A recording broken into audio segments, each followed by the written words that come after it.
Hey guys, after this video, if someone asked you to make a computer, you could with much difficulty. It would not be optimal or feasible, but you could. You might have heard that all computers are made up of transistors. That is true. Transistors are represented by these circular symbols in the diagram. What you see is an implementation of something called a NAND gate, N-A-N-D. You arrange these transistors like this and add a few resistors and you get a NAND gate. NAND gates are the foundation of all computers and the basic building block of them. If you arrange NAND gates in such a fashion, you get an SR flip-flop. The flip-flop stores 1 bit of memory. This is 1 bit of data. This circuit remembers what signals you send into it, and if you arrange this in a matrix, you can get a large memory storage system, which you might know as RAM, Random Access Memory.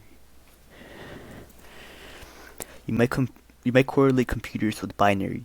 This is binary. It is a language through which computers communicate with their different components and know what to do with them. Having a 1 means that there's voltage flowing through the wire, and 0 means there's none. Computers' main jobs are to execute instructions. Before they were used for things like video games, computers had one sole purpose: to crunch numbers. Here are what some of the instructions you can send to a basic computer look like. This is from the MIPS instruction set architecture, which you could basically think of as a programming language. This is a further demonstration of what computers do. They just take instructions and they execute them. So this is all good, but how do you actually get this from just transistors? NAND gates are not the only thing you can make out of transistors. The OR gate, the second from the left, is another example of this. You can see it takes in 2 inputs, X and Y. If either of them or both of them are 1s, then it outputs 1. The rest of these gates do similar logic operations. A program counter is included in the average computer. It keeps tracks of the instructions and it fetches them for execution, and also sets which instruction is the next one to be executed. And it fetches instructions from something called instruction memory, which you can see on the right. In case you didn't believe me, this is a program counter implemented only through logic gates. You can implement almost anything in a computer using logic gates, as you can see over here. It's not easy, it's not fast, it's very complicated and buggy, but you can do it.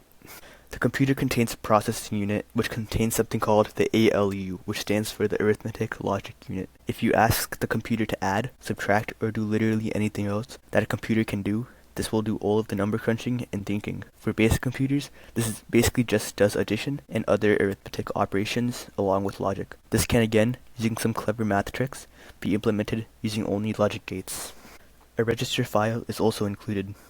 It's not that deep, but it's basically just a place where variables are stored during coding. This is basically just some memory array that has a small amount of space for immediate access.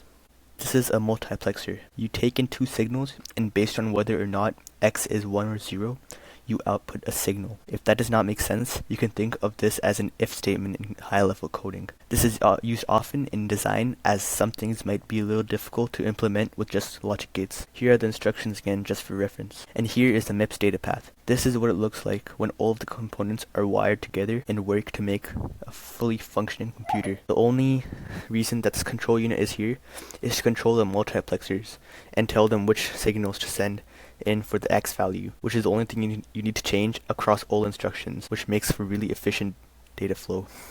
Everything in the computer is synchronized using a clock. Each instruction is fetched after a certain amount of time, so clocks are the reason that things don't fall out of coordination and cause issues. Here are some rabbit holes to go down if you want. The first 3 are techniques used to increase processing speed in processing units. A GPU is good information to know due to its recent rise in popularity, and the last 4 are instruction set architectures that are commonly used. So if you want to go into the industry, you should probably know these last 3, or ARM and x86. Thank you for watching.